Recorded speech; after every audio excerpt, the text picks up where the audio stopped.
Hi hello friends, എല്ലാ കൂട്ടുകാർക്കും പുതിയൊരു റിവ്യൂയിലേക്ക് സ്വാഗതം. അങ്ങനെ നാളെയാണ് പ്രകാശൻ ഡിസ്ചാർജ് ആവണത്. ഡിസ്ചാർജ് ആയ പ്രകാശനും അമ്മയും വിക്രം എവിടേക്ക് പോകണമെന്ന് അറിയാണ്ട് അങ്ങോട്ട് നടന്നു പോവാട്ടോ. വിക്രം പറഞ്ഞാണ് ഇന്നലെ മിനിന്നൊക്കെ കിടന്നുറങ്ങിയത് കരക്കടുപ്പിച്ച വഞ്ചിയിലാണ് കിടന്നുറങ്ങിയത് പറയാണ്. അതുകൊണ്ട് ഞാൻ അവിടെ കിടന്നുറങ്ങണമെന്നാണോ നീ പറയണത്? പ്രകാശൻ പറഞ്ഞു, അച്ഛൻ ഞാൻ പറഞ്ഞതേ ഉള്ളൂ. അല്ല, നമ്മൾ എങ്ങോട്ടാ പോകണം? നമുക്ക് വല്ല ഹോട്ടലിൽ റൂം എടുത്താലോ, എന്നിട്ട് അതിന്റെ പൈസ നീ കൊടുക്കോ? ഇപ്പൊ തന്നെ ഭക്ഷണം കഴിക്കാൻ പോലും പൈസ ഇല്ല, ആ ഒരു അവസ്ഥയിലാണ് നിൽക്കുന്നത്. അമ്മ പോയിട്ട് പൈസ തെണ്ടി കൊണ്ടുവന്നുകൊണ്ട് 4 നേരം ഭക്ഷണം കഴിക്കാൻ പറ്റി. പിന്നെ ഹോസ്പിറ്റലിലെ ബില്ല് സരിയോ കൊടുത്തോണ്ട് അത് കൊടുക്കാൻ പറ്റി. ഇനി എവിടെ പോകാനെ? 10 പൈസ നിന്റെ കയ്യിലുണ്ടോ എന്ന് ചോദിക്കുമ്പോഴേക്കും അച്ഛാ അത് എന്റെ കയ്യിലൊന്നുമില്ല. അതന്നെയാ പറഞ്ഞ, നിന്റെ കയ്യിലൊന്നുമില്ല, ഞാൻ നിങ്ങളെ വിട്ട് എവിടെയെങ്കിലൊക്കെ പോവാ എന്ന് പറഞ്ഞിട്ട് പ്രകാശൻ അവിടെ നിന്ന് പോകുവാട്ടോ.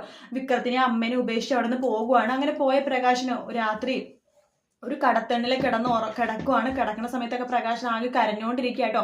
പ്രകാശനെ വിശക്കുന്നുണ്ട്, വേറൊരു നിവർത്തിയില്ല, തനിക്ക് ആരോഗ്യമില്ലാത്തതുകൊണ്ട് ഇനി പണിയെടുക്കാനും പറ്റില്ലെന്ന് പ്രകാശന് മനസ്സിലായി. അതുകൊണ്ട് തന്നെ തന്റെ അമ്മ ചെയ്ത പോലെ തന്നെ അമ്പലത്തിലോ പള്ളിയിലോ എവിടെയാ നടുറോട്ടിലോ എവിടെ വെച്ചാല് ഭിക്ഷ എടുത്ത് ജീവിക്കാന്ന് പ്രകാശൻ തീരുമാനിക്കുകയാണ്. അങ്ങനെ പ്രകാശൻ ഭിക്ഷ എടുക്കാൻ വേണ്ടി തുടങ്ങുക കേട്ടോ. കല്യാണിയും കിരണും പരിചയക്കാരെ ആരെയും കാണില്ലെന്ന് പ്രാർത്ഥിച്ചിടണം പ്രകാശൻ ഭിക്ഷ എടുക്കുന്നത്. തലവഴിയാണെങ്കിൽ തോർത്തുമുണ്ടൊക്കെ എടുത്തിങ്ങനെ ഭിക്ഷ തെണ്ടുവാണ്. അതിന് നേരെ കല്യാണിന്റെ കിരണിന്റെ മുമ്പിൽ തന്നെ കേട്ടോ, വായിൽ തന്നെ പോയി പെടണമുണ്ട്. അങ്ങനെ കിരൺ പറഞ്ഞിട്ട്, കണ്ടില്ല കല്യാണി, നമ്മൾ പറഞ്ഞ പോലെ തന്നെയായി. കഴിഞ്ഞ ദിവസമല്ലേ ഇവരെ നമ്മൾ അമ്പലത്തിൽ കണ്ടപ്പോൾ പറഞ്ഞത് നിങ്ങൾ മിക്കവാറും ഭിക്ഷ എടുത്ത് ജീവിക്കേണ്ടത് ആ അവസ്ഥ തന്നെയായെന്ന് പറയുമ്പോൾ കല്യാണി പറയണ്ട, അതേ കിരണേട്ടാ, ആ അവസ്ഥയിൽ തന്നെ എത്തിച്ചു ദൈവം. കാരണം ദൈവം എന്ന് പറഞ്ഞ ഒരാളുണ്ട്, അഹങ്കാരിക്കണേന് ഒരു പരിധിയൊക്കെ ഉണ്ട്, എത്ര കിട്ടിയാലും പഠിച്ചില്ലെങ്കിൽ ഇവരൊക്കെ ഇങ്ങനെ തന്നെ ആവും എന്ന് പറയാണ്.